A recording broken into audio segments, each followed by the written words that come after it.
কত স্বামী সকালের নাস্তারও চিন্তা নাই, দুপুরে খানাও খাইতে পারে না, যত কামাই করে গাধার মতো কষ্ট করে, নিজের জন্য কিছু করে না, স্ত্রীর জন্য আর সন্তানের জন্য করে। নিজে খাইলো না না খাইলো চিন্তা নাই, স্ত্রী খাইলো কিনা সন্তান খাইলো কিনা পেরেশান। ঈদের বাজারে স্ত্রীর জন্য জামা কাপড় কিনে, সন্তানের জন্য কিনে, কিন্তু নিজের জন্য টেনশন নেই। যত স্বামী কাজ করে কষ্ট করে সব হলো পরিবারের জন্য। আল্লাহর নবী সান্ত্বনা দিয়া কয়, ও স্বামী, তুমি যে কষ্ট কইরা তোমার স্ত্রী সন্তানের পেছনে তো টাকা ব্যয় করো, মনটারে এত ঘাবড়াইও না, শান্তির জীবন নাও, খুশির সংবাদ নাও। তুমি মাদ্রাসা মসজিদে যদি এই টাকাগুলো দান করতা, যা সওয়াব পাইতা, তোমার স্ত্রী সন্তানের পিছনে ব্যয় করিয়া তার থেকে বেশি সওয়াব পেয়ে যাইবা। ও পর্দার আড়ালের আম্মা জান, ঘরে আসার পরে যদি স্বামীকে সালাম দিয়ে বরণ করে একটু বুঝাইতে এনো, স্বামী আমার আব্বা জানের ঘর ছাড়িয়া মায়ের কোলের মায়া বাদ দিয়ে আমি আপনার ঘরে চলে আসছি, না খাইয়াও দিন কাটাইতে রাজি, খাইলে পাবো না খাইলে পাবো তার কোনো চিন্তা নাই, তবে আপনার কাছে আমার একটা দাবি, আমরা ঘরের মধ্যে বাচ্চা নিয়ে যে থাকি, আপনার কাছে অনুরোধ, কোনোদিন হারাম টাকা ঘরে নিবেন না, ঢুকাবেন না। হারাম টাকা দিয়া আমাদের সন্তানের পবিত্র রক্ত নাপাক করব না, না খাইয়া কষ্ট করব, তারপরেও না হারাম খাইয়া আমাদের রক্ত নাপাক করব না। ও আম্মা জান, আপনি যদি এইভাবে হাসি মুখে স্বামীটাকে বুঝাইতেন, ঘরের মধ্যে কোনো স্বামী হারাম ঢুকাইতে পারত না। হালালের মধ্যে বরকত দেখতেন, আপনার সন্তান মা বাবার বাধ্য হতো। যেই মা বাবায় সন্তানের হারাম খাওয়ায়, মক্কা মদিনার ইমাম দিয়াও দোয়া করাইলে ওই সন্তান কোনোদিন মা বাবার খেদমত করবে না। এজন্য হালাল খাওয়াবেন। ও আম্মা জান, আপনার সন্তানটাকেও যদি ছোট থেকে কোরআন পড়াইয়া ডাক্তার বানাইতেন, আপনি মরিয়া গেল সন্তান ডাক্তার হইয়াও কোরআন পড়ে দোয়া করতে ভুলতো না। আপনার সন্তানটারে যদি বুঝাইতেন, বাবা আমি তোর মা, সবাই তো মাকে সম্মান করে, ও বাবা তোর কাছে আমার দাবি, তুই কামাই রুজি কইরা আমারে খাওয়াবি, চাই না, আমি চাই তোর প্রশংসা যেন মানুষ করে দোয়া করে। আলেম ওলামার দোয়া নিবি, মুরব্বি পাইলে সালাম দিবি, দোয়া নিবি। আম্মা জান, সন্তানগুলোকে যদি এইভাবে বুঝাইতেন, আপনার সন্তান কোনোদিন মা বাবার সাথে বেয়াদবি করতো না, আলেম দেখলে সালাম দিত, দোয়া নিত না, ওস্তাদের সাথে বেয়াদবি করতো না, দোয়া নিয়ে চলতো। আপনার কপাল খুলতো, সন্তানের জীবনটা উজ্জ্বল হয়ে যাইত। ও আমার মা বোনেরা, আপনাদের মতো কত মা এখনো আছে, নামাজ পড়ে, পর্দা করে, স্বামীর মালের খেয়ালত করে না। ও বোনেরা, আপনাদের মতো কত বোন আছে, লেখাপড়া করে, নামাজ পড়ে, মোবাইলে সময় নষ্ট করে না, চরিত্র নষ্ট করে না। একটা মানুষের অমূল্য ধন চরিত্র, চরিত্র নষ্ট হয়ে গেলে মানুষটার কোনো মূল্য থাকে না। আল্লাহর বান্দারা, এখনো যদি যারা এই গুনায় লিপ্ত, চরিত্র নষ্ট, তওবার দরজা খোলা। আল্লাহর ইবাদতের জন্য এখনো সময় দিতে পারো না রে যুবক। ইবাদত বড় দামি একটা সম্পদ। আমার নবীকে আমার আল্লাহ মেরাজের বেলায় আব্দ শব্দ বলে ইশারা করলেন। তিনটা কারণে নবীকে আল্লাহ আব্দ শব্দ বলেছেন মেরাজের ঘটনার শুরুতে। নবীকে আল্লাহ বান্দা বলিয়া বুঝাইছেন। বেঈমান নাস্তিকেরা ওরা নবীর মেরাজটা সরাসরি বিশ্বাস করে না। আমি আব্দ শব্দ দিয়া বুঝাইলাম, বান্দা শুধু রুহের নাম না, বান্দা শুধু দেহের নাম না। রুহু আর দেহটার দোনোটার সংমিশ্রণে হয় একটা মানুষ, একটা বান্দা। অতএব আমি আমার বান্দারে যে মেরাজ করাইছি, এই কথাটাই প্রমাণ আমার নবীর মেরাজ স্বপ্ন যোগে হয় নাই, সরাসরি হয়েছে। দ্বিতীয় আব্দ বলার কারণ হলো, আব্দ মানে বান্দা, বান্দার সাথে আল্লাহর সম্পর্কের নাম ইবাদত। ইবাদত যে করে তার নাম আব্দ, যার ইবাদত করে তিনি মাবুদ। আমার নবী পৃথিবীতে যত মুমিন মুসলমান ইবাদত করে এর থেকে শ্রেষ্ঠ ইবাদত করনেওয়ালা হলেন আমার নবী। আমার নবীর চাইতে ইবাদত করনেওয়ালা কেউ আছে? আম্মা জান আয়েশা রাদিয়াল্লাহু তাআলা আনহাকে কে সাহাবায়ে কেরাম জিজ্ঞেস করলেন, নবীজির আশ্চর্য ধরনের কোনো ঘটনা আছে শুনাইবেননি? আম্মা জান বলেন, নবীজির আশ্চর্য নাই বলতে কি ঘটনা আছে? সবই তো আশ্চর্য। নবীর এমন কোন ঘটনা নাই যেটা আশ্চর্য না, আচমকা না, অলৌকিক না। ও নবীর আশিক, ও যুবক, ইবাদতের লাইনে আমরা টুপি পরছি, আল্লাহর মোহাব্বতে নবীর তরিকায় দাঁড়িয়ে রাখছি। ও শিক্ষিত আমার যুবক বাবারা, একটু বলবানি সাহস থাকলে বলো, তোমরা নবীর আদর্শ জবাই কইরা কত উপরে উঠছো, আর আমরা নবীর আদর্শ মানতে গিয়া কত নিচে নামছি। বলো, তুমি পারবা না? আমার থেকে শুনে নাও, যদি ভুল বলি তুমি দাঁড়াইয়া লোকমা দিও। আমরা আলহামদুলিল্লাহ, তোমরা 3 বেলা খাও আলহামদুলিল্লাহ, আমরা নবীর আদর্শ ঠিক রাইখা 3 বেলা খাই না, 5 বেলা খাই। তুমি নবীর আদর্শ জবাই কইরা রাতে ঘুমাও, আমরা নবীর আদর্শ ঠিক রাইখাও রাতে ঘুমাই। তুমি নবীর আদর্শ বাদ দিয়া দেশ বিদেশ স্বাধীনভাবে ঘুরো, আমরা নবীর আদর্শ ঠিক রাইখা স্বাধীনভাবে ঘুরি। কই সালাম দিলে তো মানুষ আমাদেরই দেয়, কলিজা দিয়া দোয়া করে, আমরা পিওর খানা খাই। ও আল্লাহর বান্দারা, বুঝাবার জন্য বলছি, কেন তুমি নবীর আদর্শের মালা গলায় পথে দোয়া করেন, হে মালিক আমাকে গরিবী হালাতে রাখিও, গরিবী হালাতে মরণ দিও, কিয়ামতের দিন আমারে গরিবের সাথে হাসরের মাঠে উঠাইও।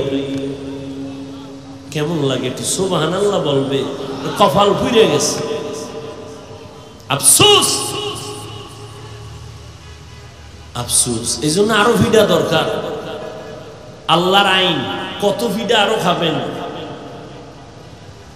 বেঈমানের আল্লাহ স্বর্ণের হাত দিয়া ঘুম পাড়াবে, মুসলমানের ইচ্ছা রকম ফিডাইবে বেঈমানের হাতে আল্লাহর আইন। কেন? মুসলমান যখন আল্লাহর গোলামি বাদ দিয়া মানুষের গোলাম হবে, আল্লাহ তখন বেঈমানের হাতে ক্ষমতা দিয়া বলবে, এবার মুসলমানের ফিডা। এটা আল্লাহর আইন। ফিডা এমনে খান, কইতে গেলে তো সমস্যা। বেয়াদবের প্রতিযোগিতা চলতেছে, আলেম ওলামাদের বিরুদ্ধে কে কত বেশি বেয়াদবি করতে পারে সে প্রতিযোগিতা চলতেছে। লিকুল্লি শাইইন জিনাতুন ফিল ওয়ারা ওয়া জিনাতুল মারই তামামিল আদাবি আজ খোদা খা মে তৌফিক আদব বেআদব মাহরুম গাশত আজ ফজলে রা। নবী বলেন, গরিবের সাথে আমাকে হাসুর করাইও। ও গরিব, ধনীদের বাড়ি দেখা আফসোস করিস না, টাকা দেখে পাগল হইয়া কষ্ট পাইস না রে গরিব। রহমতের নবী বলেন, রে গরিব, কষ্ট কইরা জীবন চালাইয়া আল্লাহরে সিজদা কর, বড় লোকের 500 বছর আগে গরিব তুই জান্নাতে চলে যাবি। আতিনা ফি দারে দুনিয়া না হাসান, আতিনা ফি দারে উকবানা হাসান, ইয়া গিয়াসাল মুস্তাগীসিন ইহদিনা ইফতিখারা বিল উলুম ওয়াল গিনা। ঘুমাইতেছে বাঙালি, রাইতে ঘুমায়, এটা কাঁচা মিশা কথা। বাঙালি এখন সকালে ঘুমায়, রাতে মোবাইলের হক আদায় করে, সারা রাত মোবাইল নিয়ে কবিরা গুনাহ, কবিরা গুনাহ, কবিরা গুনাহ। যুবক, তোর পায়ে হাত রেখে বলছি, হাসিস না। আমি হাসার কথা বলি নাই, আমি যা বলছি যদি লজ্জা থাকতো কান্না করতি যে আমি এত খারাপ কেন হইলাম। আমার আল্লাহ রাতটা দিছেন মানুষের আরামের জন্য, শরীরের মহা ঔষধ হলো রাতের ঘুম। এই বুজুর্গ কথা তো কানে ঢুকাবি না, যা বাসায় যায় গুগলে সার্চ দিবি। হাফিজ ভাই যে বলল রাতের ঘুম শরীরের ঔষধ, হুজুরের কথা মানতে চাই না, গুগলে সার্চ দিয়ে দেখ রাতের ঘুম শরীরের কেমন ঔষধ। চিকিৎসা বিজ্ঞানীরা সব ডিটেলস ওখানে দিয়ে দিছে গবেষণা। রাতের ঘুম যে ঘুম ঔষধ, সারা রাতের ঘুম না। সন্ধ্যা রাতের ঘুম শরীরের ক্ষতি, শেষ রাতের ঘুম শরীরের ক্ষতি, মধ্যরাতের ঘুম হলো শরীরের মহা ঔষধ। 10টা থেকে রাত্র 2টা পর্যন্ত ঘুমাবি, শরীরের একটা মহা ঔষধ। একটা মানুষ যদি টাইম মতো না ঘুমায়, তার কথার ব্যালেন্স থাকে না, চলাফেরার ব্যালেন্স থাকে না। এই রাতের ঘুম শরীরের মহা তোমার ঔষধ। আল্লাহর দেয়া নিয়ামতের ঘুমটারে যারা নষ্ট করে সারা রাত কবিরা গুনাহ করে মোবাইলের দ্বারা কাটাও, তোর মরার আগেই বিছানায় পুরা কানবি, চোখের পানি মোছার কোনো আপন কাউকে পাবি না। এখনো তুই টের পাও না তোর যে পার্স গুলো দিন দিন নষ্ট হইতেছে, তোর খবর নাই। ডাক্তারের কাছে গিয়া একটু পরীক্ষা নে, আই হসপিটালে গিয়া দেখ 1 বছর আগের চোখের পাওয়ার এখন খানিকটা মাইনাস হয়ে গেছে। একটু পরীক্ষা করে দেখ, মাথা ব্যথা আগের তুলনায় বেড়ে গেছে, বুকে ব্যথা বেড়ে গেছে। ও আল্লাহর গোলাম, তোমার কিডনির উপরে এফেক্ট হচ্ছে। এই মোবাইলের দ্বারা আজ তোমার জীবন ধ্বংস, তোমার যৌবন ধ্বংস। এমন একটা সময় আসবে, সময় মতো পার্স গুলো কাজ করবে না, কান্না করে এ পার্স আর ফেরত পাবি না। নকল কান লাগাবি, কাজ হবে না। নকল একজনের কিডনি লাগাবি, আসল কিডনির ফায়দা দিবে না। নকল চক্ষু লাগাবি, আসল চোখের ফায়দা দিবে না। আল্লাহর দেওয়া পার্স গুলো নিজে হাতে মোবাইল লইয়া নিজে নিজে সব পার্স গুলো নষ্ট করতেছো। কার্টুন দেখতে দেখতে এখন নিজের চেহারাটা নষ্ট হয়ে গেছে। আমি যুবকের যদি বলি বাবা 40 বছর পর্যন্ত একটা যুবকের চেহারার উজ্জ্বলতা নষ্ট হবে না, এটা আল্লাহ নিজে ওইভাবে সিস্টেম করে বানাইছেন। কোনো মেডিসিন লাগবে না, কোনো পাউডার ক্রিম লাগবে না। 40 বছর চেহারাটা উজ্জ্বল থাকবে, দেখলে মায়া লাগবে। কিন্তু আমি যুবকের বলি, পায়ে দুইরা বলি, বেয়াদবি মাপ চাই, রাগ করিস না রে বাবা। বল তোর 25 বছরের চেহারা কেন নষ্ট হয়ে গেল? তোর চেহারার দিকে তাকাইলে কেন মায়া লাগে না? তোর চেহারার মধ্যে কেন উজ্জ্বলতা নাই? একমাত্র কারণ সারা রাত কবিরা গুনাহ করার কারণে আমার আল্লাহ বেজার হয়ে চেহারার নূর নিয়ে গেছে। খুশি না? এই তোর সাথে মাইয়া কোরআন শপথ করছে না? কয় নাম্বার জানুনি? তুই যত নাম্বার তোর ওইটা ওই অত নাম্বার। তুই যদি 4 নাম্বার হও, তোর সাথে কসম করা মাইয়াও 4 নাম্বার। তোর সিরিয়াল যদি হয় 5, তোর ওই মাইয়া যে শপথ করে তার সিরিয়ালও 5। তুই যেমন 3 মাইয়ারে ধইরা ইজ্জত নষ্ট কইরা 5মটারে ধরছু, ওই মাইয়া 5টা ছেলের ইজ্জত নষ্ট করে 6ষ্ঠ নাম্বারে তোরে ধরেছে। আল্লাহর জাতের কসম, তওবা যদি নসিব না হয়, মরার আগে জাহান্নাম কেমন, মরার আগে দেখবি বউ নামের জল্লাদ দিয়া।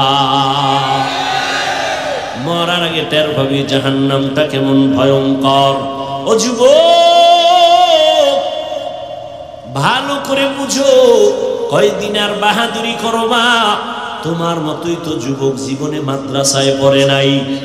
সত্য কথার সাক্ষী দিও, জবান বন্ধ রাখিও না। আজকে তোমাকে বয়ান করতেছি, তোমার মতো যুবক জীবনে মাদ্রাসায় পড়ে নাই, স্কুল কলেজে পড়িয়া বলো 5 বেলার নামাজ পড়ে। সত্য কথাটা স্বীকার করো, আছে না নাই? আমি তোমার পায়ে হাত রেখে বিনয়ের সাথে বলি, তুমি একটু তোমার বিবেকটাকে প্রশ্ন করো, তুমি কেন নামাজ পড়তে পারো না? রাস্তায় গাড়ি চালায় কত যুবক, আজান হয়েছে, গাড়ি বন্ধ করে মসজিদে গিয়া নামাজে দাঁড়ায় গেল। বলো বাবা, তুমি কেন নামাজ পড়তে পারো না? তোমার মতো যুবক তাকায় দেখো, নদীর মধ্যে মাছ ধরে, নৌকায় বসে নামাজ পড়ে নাই, ছাড়ে না। মনে মনে জিজ্ঞাসা করো, তুমি কেন পারো না? তোমার মতো যুবক ব্যবসা করে, চাকরি করে, 5 বেলার নামাজ পড়ে, তুমি কেন পারো না? জমিনের মধ্যে কৃষি কাজ করে, নামাজ ছাড়ে না, তুমি কেন পারো না রে বাবা? আল্লাহর কোরআনটা কি আসলে মিথ্যা মনে করছো? যদি বলো হ্যাঁ, তো একটা ভুল আমারে বাইর কইরা দেখায়, এখন আমি দাড়ি কেটে ফেলবো। আল্লাহর কসম, এখন যদি আল্লাহর কোরআনে একটা ভুল দেখাইতে পারো, আমি এখন প্যান্ট শার্ট টাই লাগায়া দাড়ি কাইটা রাস্তায় নাচ গানে নেমে যাব, কোরআন শরীফ গুলো জ্বালায় দিব, আল্লাহর বিরুদ্ধে কথা বলবো। তুই কেন 1500 বছর পর্যন্ত তোর থেকে হাজার হাজার কোটি গুণ পণ্ডিতেরাও অপচেষ্টা কম করে নাই। একটা কোরআনের ভুল বের করবে দূরের কথা, বহু বিধর্মীরা মাথা নত করে কালেমাওয়ালা মুসলমান হয়েছে।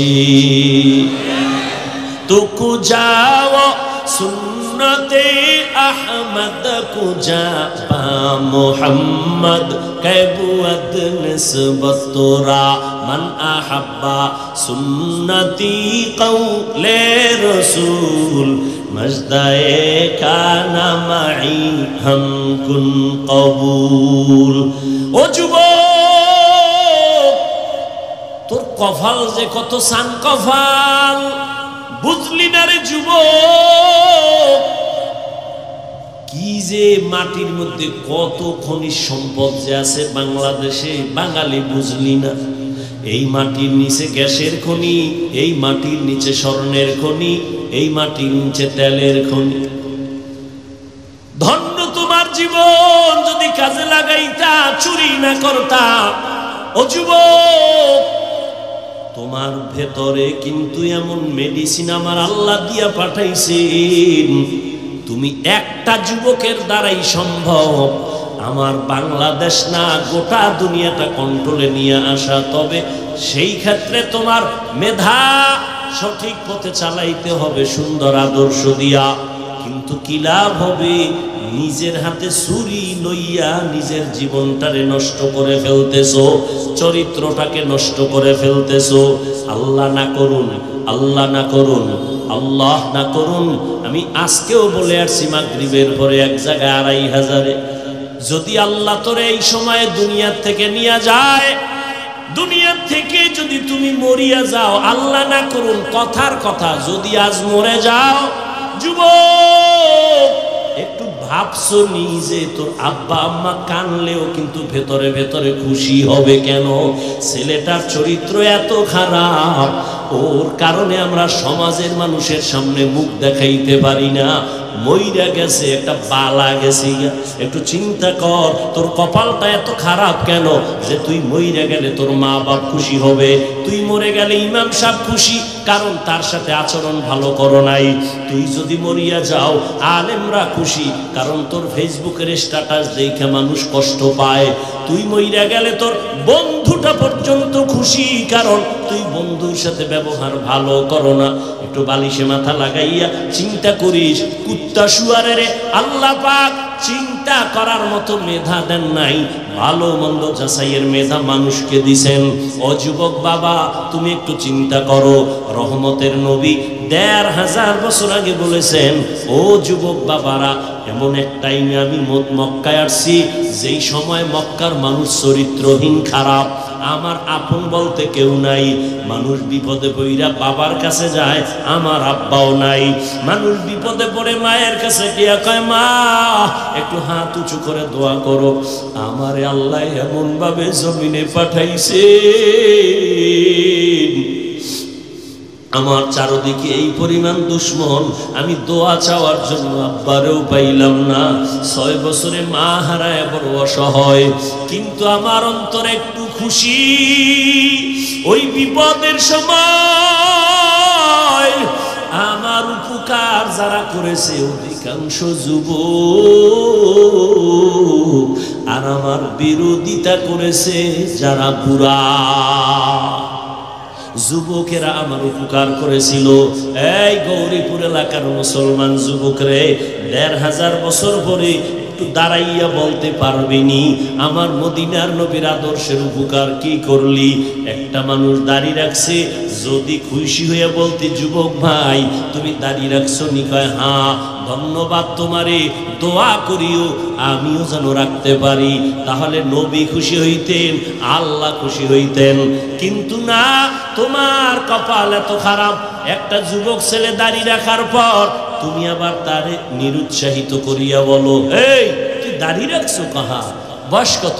এত এত তাড়াতাড়ি বুজুর্গ, লজ্জা করে না? বিয়ে শাদী করছো? কয় না। এত তাড়াতাড়ি? তোমার থেকে সান্ত্বনার বাণী পাইল না। অথচ নবী বলেন যুবক আমার উপকার করেছে, বুড়ারা আমার বিরোধিতা করেছে। নবীর বিরোধী দুশমন আবু জাহাল বুড়া, আবু লাহাব নবীর দুশ্মনী করে বুড়া, উতবা নবীর দুশ্মনী করে বুড়া, সায়েবা নবীর দুশ্মনী করে বুড়া। আর নবীর আপন হইয়া উপকার করার জন্য রহমতের নবীর হাতের সাথে হাত লাগাইছেন 11 বছরের সন্তান। কয় বছর? 11 বছরের সন্তান হাত লাগাইয়া নবীর সাথে শপথ নিলেন কালেমার পতাকা উড্ডীন করার জন্য। নবী কয়, ও ভাই তুমি এতদিন ছিলা আমার চাচাতো ভাই, এখন থেকে তুমি আমার সাহাবী। হযরত আলী 11 বছরের মধ্যে নবীর হাতে হাত লাগায় দিলেন। 11 বছর মদিনার নবী বলেন এতদিন ছিল আলী আমার চাচতো ভাই, এখন কি হইছে?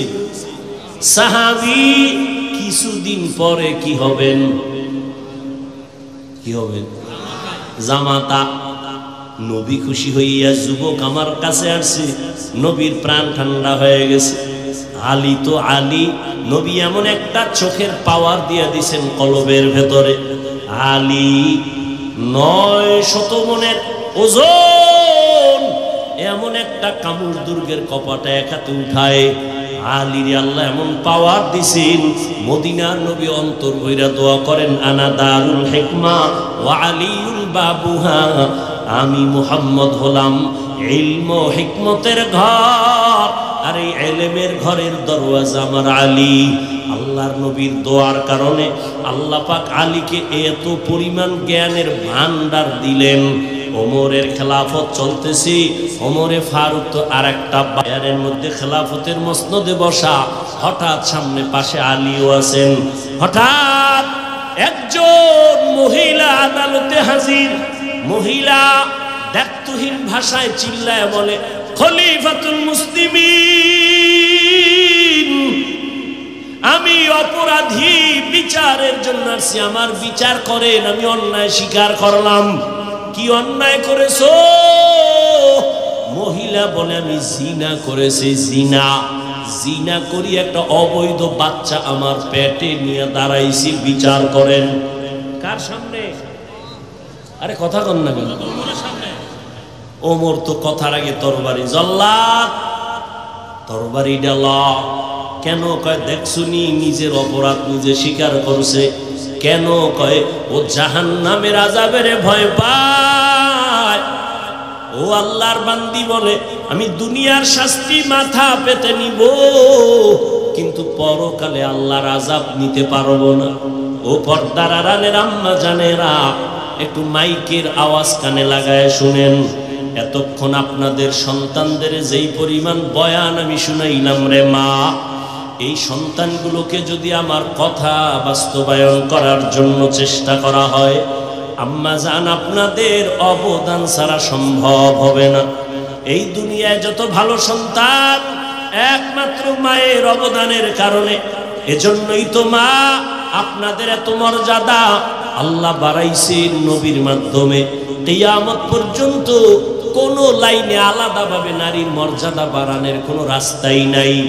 দুনিয়ার কোন বেঈমান যদি বলে আমরা আলাদা নারীর সম্মান দিব, খোদার কসম নারীর সম্মান হবে না, চালাকি করলে হবে নারীরা অপমান। নারীর সম্মান কোন কোন লাইনে দরকার আমার আল্লাহ দিয়ে দিয়েছেন একবারে কিয়ামত পর্যন্ত। নবীদের মা বানাইছেন নারীদেরকে।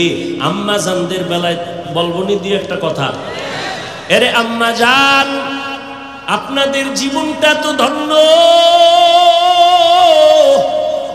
আপনারা নবীদের মায়ের মতো মা, সাহাবায়ে কেরামের মায়ের মতো দামি মা।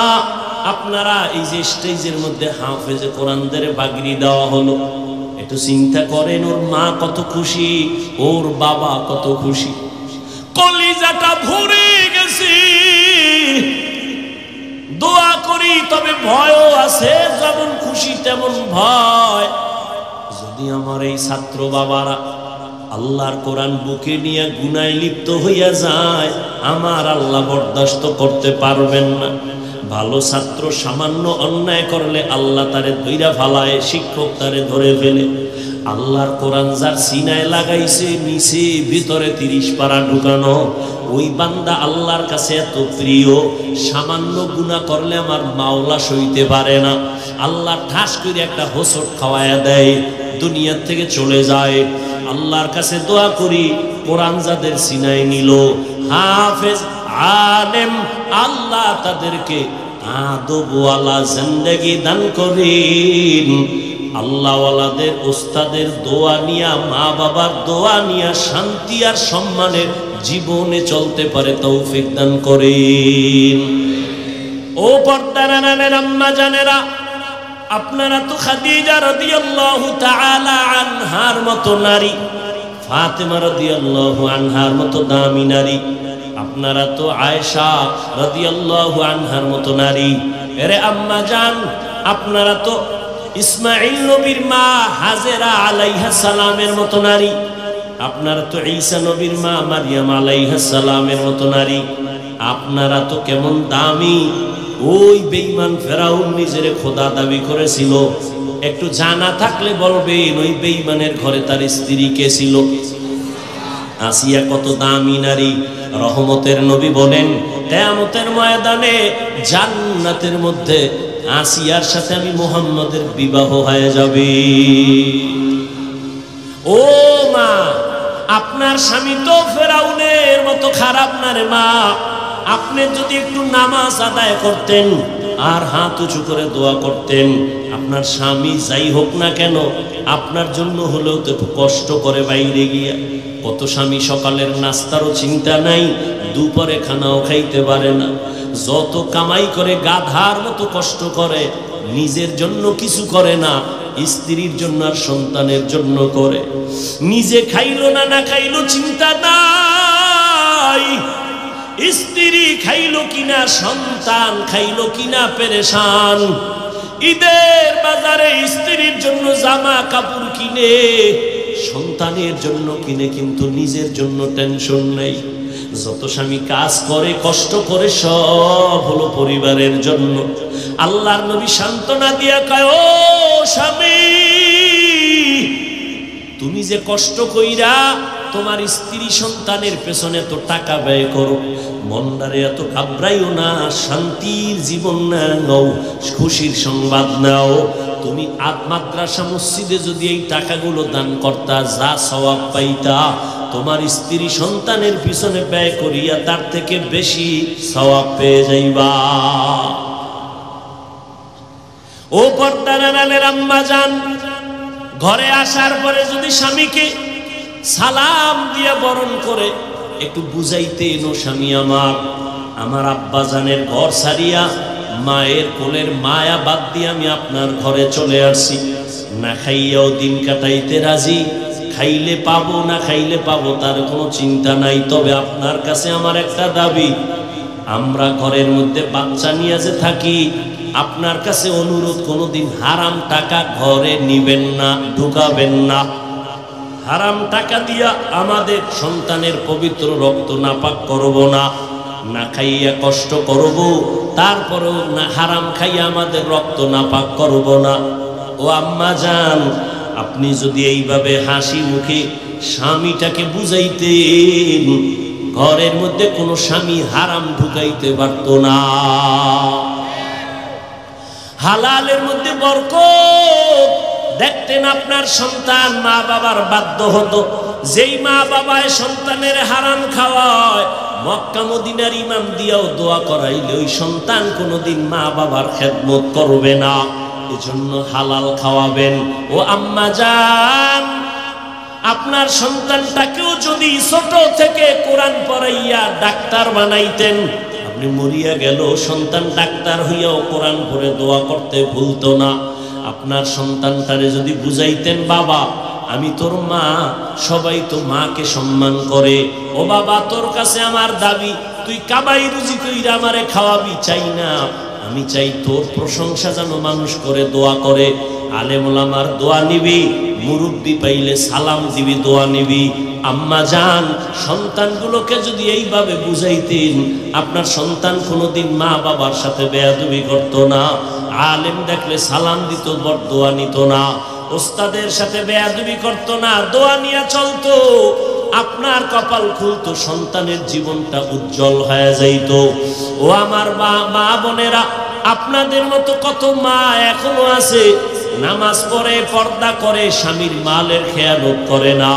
ও বোনেরা, আপনাদের মতো কত বোন আছে লেখাপড়া করে, নামাজ পড়ে, মোবাইলে সময় নষ্ট করে না, চরিত্র নষ্ট করে না।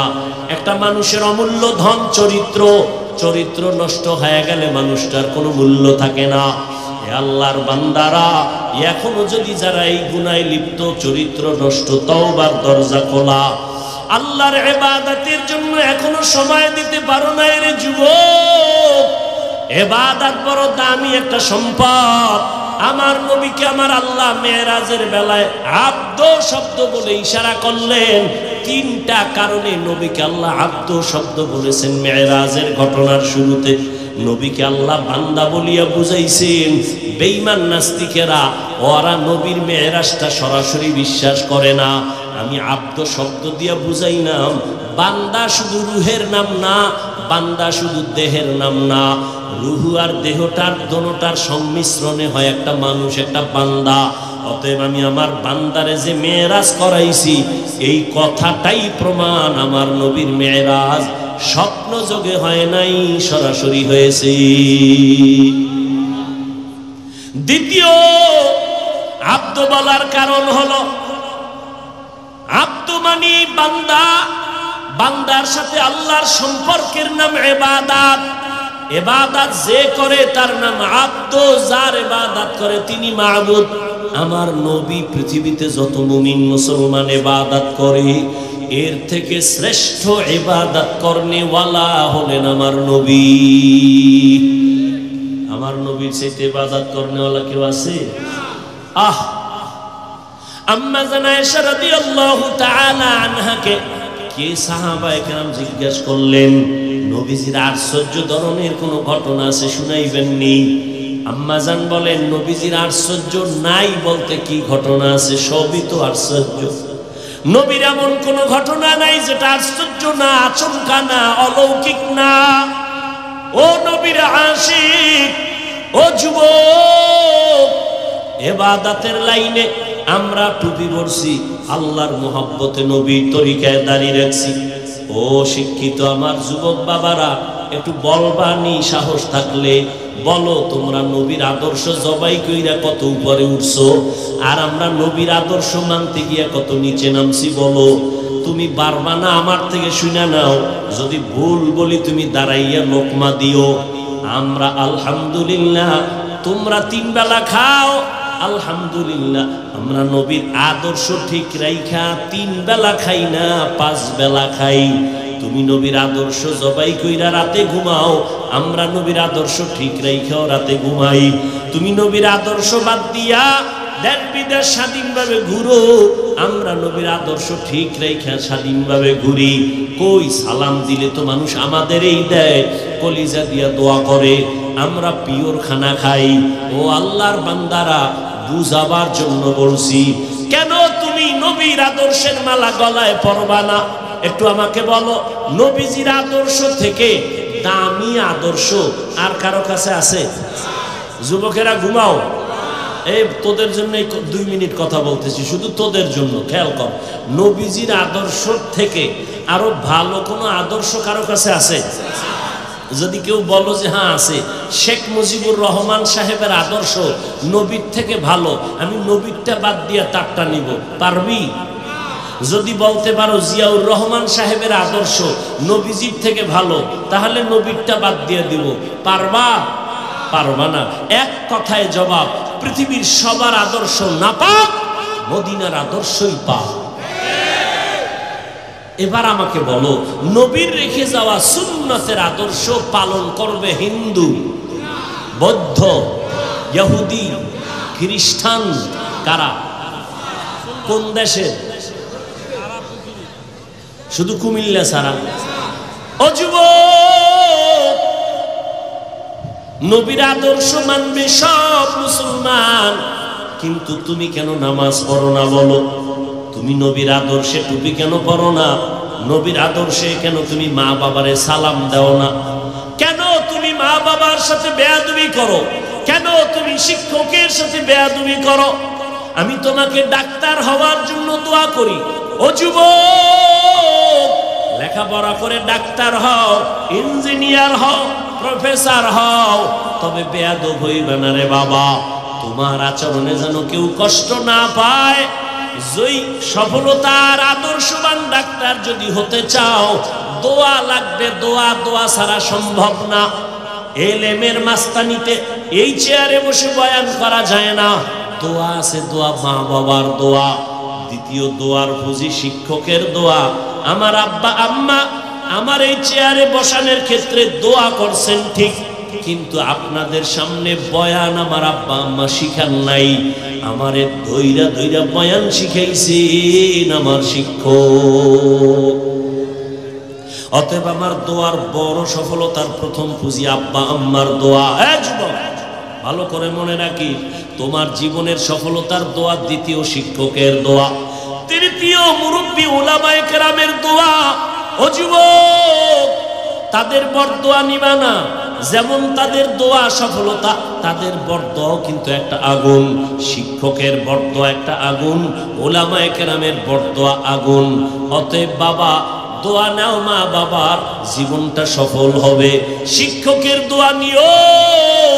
যদি দোয়া নিতে নাও পারো, পাও দুইটা ধইরা বলি। যদি বলো হাফিজ ভাই নিচে নাইমা পাও ধরো, বল আমি লাফ দিয়া নিচে আসি। আমি পায়ে ধইরা শেষ বেলায় একটা কথা তোমাদের বলে যাই, যুবক বাবা, সফলতার জীবন যদি চাও, মা বাবার দোয়া নাও। দোয়া নিতে যদি নাও পারো, পায়ে ধরে বলছি, কখনো বরদোয়া নিও না। শিক্ষকের দোয়া নিও। যদি দোয়া নিতে নাও পারো, পায়ে হাত রেখে বলছি, বরদোয়া নিবা না। খবরদার, উলামায়ে কেরামের দোয়া নিও। যদি না পারো, বরদোয়া নিও না। বলবা লাভ কি হবে বরদোয়া নিলে? আল্লাহর কোরআন আমার টেবিলে আছে, কোরআন সাক্ষী, আল্লাহর কসম, যদি মা বাবার বরদোয়া লাগিয়া যায়, শিক্ষকের বরদোয়া লেগে যায়, আলেমের বরদোয়া লেগে যায়, মরার আগে মইরা যাবি, মানে রুহু থাকবে, হাত থাকবে না, চোখ থাকবে না, পঙ্গু হয়ে যাবি। চাকার তলে কখন মাথা ঢুকে যাবে টের পাবি না। সব জায়গার বরদোয়া চলে না, সাবধান। মা বাবার বরদোয়া কিন্তু আগুন, মরার আগে তুই শেষ। উস্তাদের বরদোয়া কিন্তু আগুন, মরার আগে উলঙ্গ পাগল হয়ে রাস্তায় ঘুরবি। এই রাস্তাঘাটে চলি, আল্লাহ সাক্ষী, মিথ্যা বলি না বাবা, বুঝাবার জন্য বলি। কত পাগল দেখছি, ইংলিশে কথা কয়, আবার আরবিতেও কথা কয়। আমি চিন্তা করলাম, পাগল হইয়া কি আবার ইংরেজি শিখছে, আরবি শিখছে নি? খুঁজে দেখলাম না। তাহলে পাগল আবার ইংলিশ কয় কেন?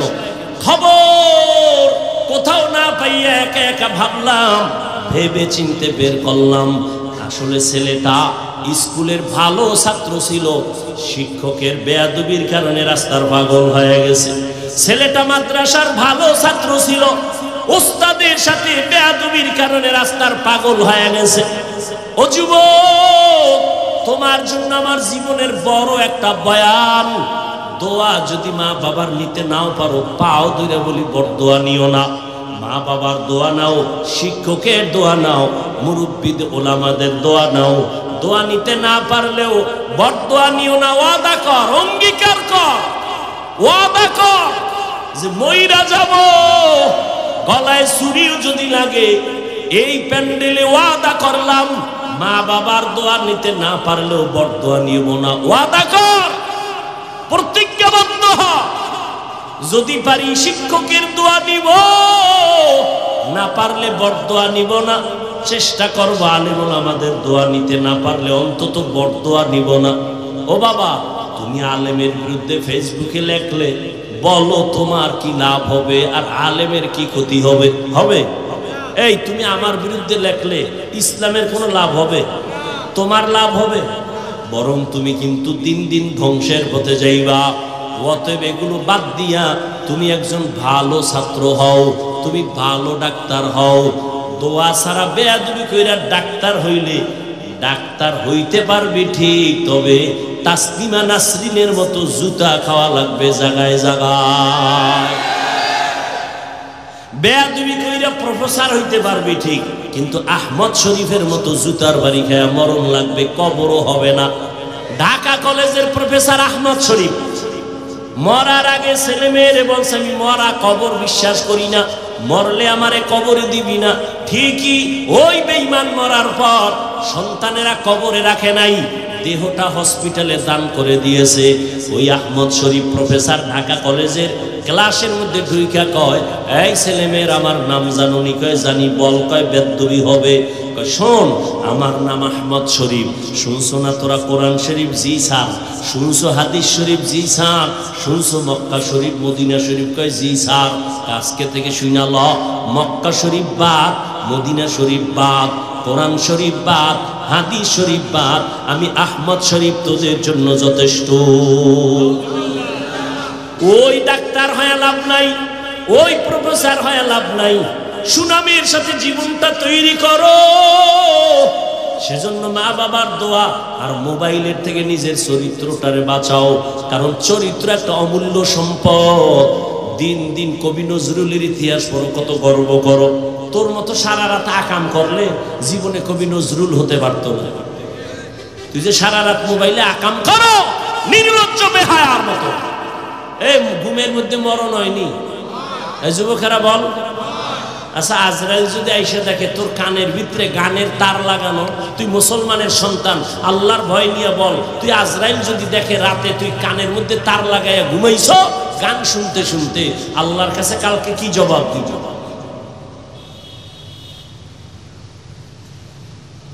এত যুবক মরে, একটু ভয় লাগে না?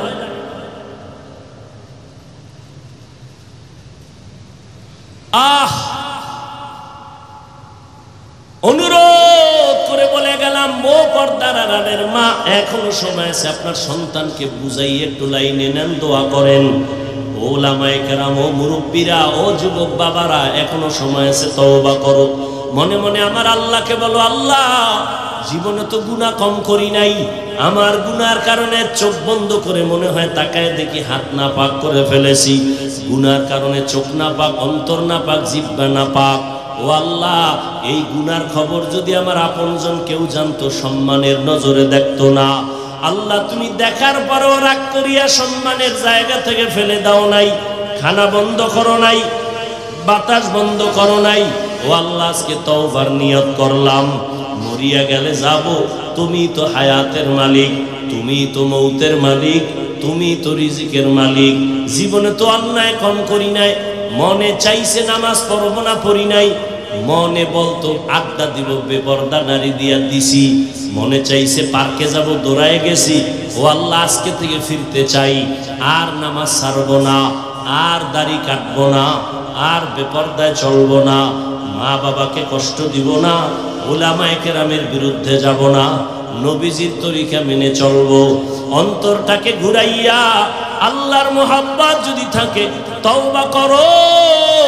আমার আল্লাহ কত দয়াময়, আল্লাহ তোমার আমার গুনাহ দেখার পরেও রাগ করে পানি বন্ধ করেন নাই, বরং আমার আল্লাহ প্রতিদিন ডাকে, নাই বান্দা তওবা কর, জীবনের গুনাহ মাফ করে দিব।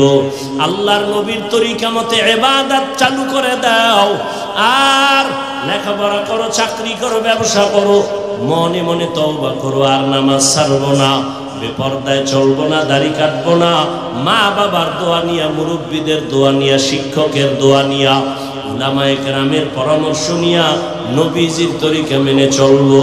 আল্লাহর কাছে তওবার নিয়ত করো। জানি না কার কপাল ভালো, কারটা খারাপ। আবু জাহালের মতো 13 বছর নবীর বয়ান শুনিয়াও কালেমা পড়ে নাই, আর 27 বছরের যুবক ওমর নবীর কাছে তরবারি নিয়ে গিয়েও কালেমা পড়ে ফেললো। এই ময়দানেও জানি না কার কপাল কেমন, কিছু আল্লাহর বান্দা ওমরের মেজাজ নিয়ে গুনার কথা মনে করে তওবা করে ওয়াদা করবে আর নামাজ ছাড়বে না, বেপরদায় চলবে না। আবার একদল গোলাম তওবা নসিব হবে না, এখান থেকে বের হইয়া আরো বিরোধিতা শুরু করে গুনার পাল্লা ভারী করবে। ও আল্লাহ, এই ময়দানে আমি দাবি করি সবার সিনাটা হেদায়েতের জন্য খুলে দেন, তওবার জন্য কবুল করে নেন।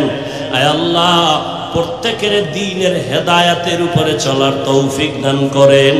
আলহামদুলিল্লাহি রাব্বিল আলামিন, ওয়াসসালাতু ওয়াসসালামু আলা সাইয়্যিদিল আমবিয়াই ওয়াল মুরসালিন ওয়া আলা আলিহি ওয়া আসহাবিহি আজমাইন।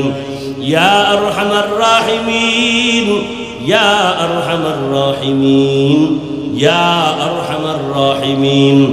রব্বিরহামহুমা কামা রাব্বায়ানি সগীরা। আল্লাহুম্মা ইন্নাকা আফুউন কারীম তুহিব্বুল আফওয়া ফা'ফু আন্না। আল্লাহুম্মা ইন্না নাসআলুকা রিযাকা ওয়াল জান্নাহ ওয়া নাউযু বিকা মিন সাখাতিকা ওয়ান নার। আয় আল্লাহ, আমরা গুনার বোঝা নিয়ে হাত তুলেছি। কত উলামায়ে কেরাম, মুরব্বী, হাজী সাহেব, ব্যবসায়ী, চাকরিজীবী, ছাত্র, যুবক ভাই, পর্দার আড়ালে মা বোনেরা, আপনি সবাইকে মাফ করে দেন, তওবাওয়ালা জিন্দেগি দান করেন, গুনাহের প্রতি ঘৃণা জমায়ে দেন, নেক আমলের আগ্রহ বাড়ায় দেন। আয় আল্লাহ, এ মাহফিল কবুল করে নেন, মাদ্রাসা কবুল করে নেন, আসাতেজায়ে কেরাম, তালিবুল ইলমদের কবুল করে নেন। আয় আল্লাহ, মুহিব্বিন, মুতাআল্লিকিন, সহযোগিতাকারীদের কবুল করে নেন। সারা দুনিয়ায় শান্তি দান করেন, মুসলমানের ঈমান আমল হেফাজত করেন। আয় আল্লাহ, প্রবাসে যারা ব্যবসা চাকরি করে হেফাজত করেন, বাংলাদেশ শান্তির দেশ বানায় দেন। আয় আল্লাহ, জালেমদের জুলুম থেকে হেফাজত করেন।